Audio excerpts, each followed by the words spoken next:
Assalamualaikum warahmatullahi wabarakatuh. Perkenalkan, nama saya Resi, NPM 1921020176 dari kelas HTNB semester 6. Di sini saya akan membuat video untuk memenuhi tugas UTS mata kuliah Hukum Acara PTUN dan MK yang dibimbing oleh Bapak Hasanuddin Muhammad MH. Adapun perkara yang akan saya bahas adalah Risalah Sidang Perkara nomor 103/PUU strip X /2012 dan Perkara nomor 111/PUU strip X /2012 perihal pengujian Undang-Undang nomor 12 tahun 2012 tentang pendidikan tinggi terhadap Undang-Undang Dasar Negara Republik Indonesia tahun 1945. Adapun hasil sidang yaitu di dalam sidang ini diawali dengan Hakim Ketua Ahmad Sodiki menanyakan apakah para pihak yang terlibat dalam persidangan ini ikut hadir, yang agenda persidangan ini adalah mendengarkan keterangan DPR dan saksi atau ahli dari pemohon serta pemerintah. Setelah Hakim Ketua memastikan bahwa yang bersangkutan yaitu sudah hadir, maka hakim anggota yang beragama Islam yaitu Bapak Ahmad Fadlil Sumadi membimbing dalam pembacaan sumpah awal, yang kemudian dilanjutkan oleh hakim lain yang membimbing para pihak yang terlibat untuk ikut membacakan sumpah sesuai yang dianut masing-masing. Di dalam sidang ini adalah sidang lanjut dari sidang yang sebelumnya, yang mana sidang ini diawali dengan pemberian tanggapan oleh DPR, yang pada sidang sebelumnya ia telah memberikan keterangan dalam hal ini.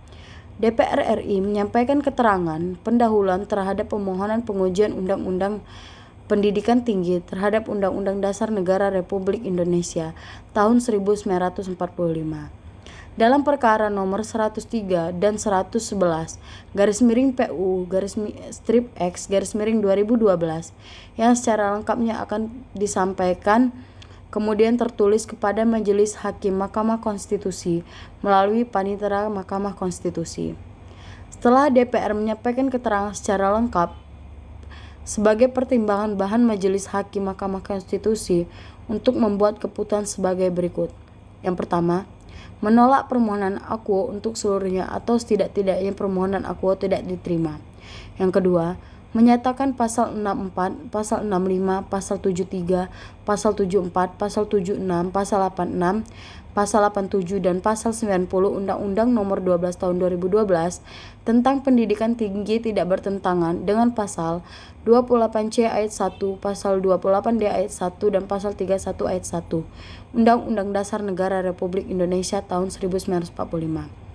Setelah DPR memberikan tanggapan, kini giliran ahli permohonan perkara 103/PUU strip X /2012 Mestika Z memberikan penjelasan yang ia akhirnya mengambil kesimpulan bahwa pada dasarnya dunia mahasiswa akhir-akhir ini semakin digelisahkan dengan undang-undang produk negara yang semakin kurang berpihak kepada rakyat.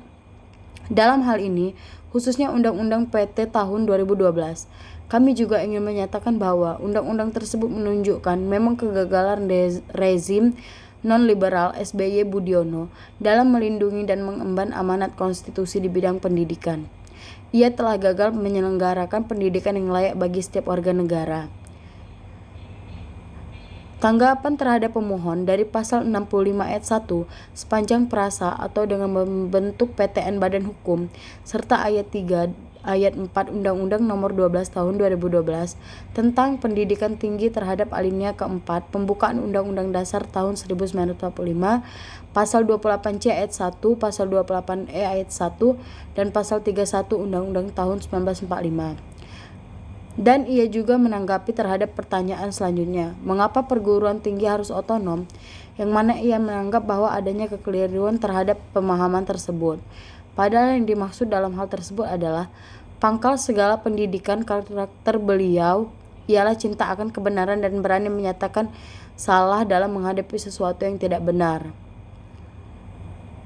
Oleh karena itu, sekali lagi perguruan tinggi harus otonom dan oleh karena itu kepada perguruan tinggi diberikan kebebasan akademik, otonomi keilmuan dalam menjalankan tridharma perguruan tinggi. Jadi tidak bertentangan dengan pasal 28C ayat 1, pasal 31 Undang-Undang tahun 1945. Tidak bertentangan kalau PTN itu berstatus badan hukum dengan hak untuk memilih pendidikan dan pengajaran. Setelah mendengarkan keterangan ahli pemerintah, karena kurangnya waktu maka sidang akhirnya ditutup dan akan dilanjutkan pada persidangan selanjutnya pada hari Selasa, tanggal 5 Februari 2013 pukul 11 waktu Indonesia bagian Barat. Sekian review dari saya, kurang lebihnya saya mohon maaf, kepada Allah saya mohon ampun. Saya akhiri, wabillahi taufiq wal hidayah. Wassalamualaikum warahmatullahi wabarakatuh.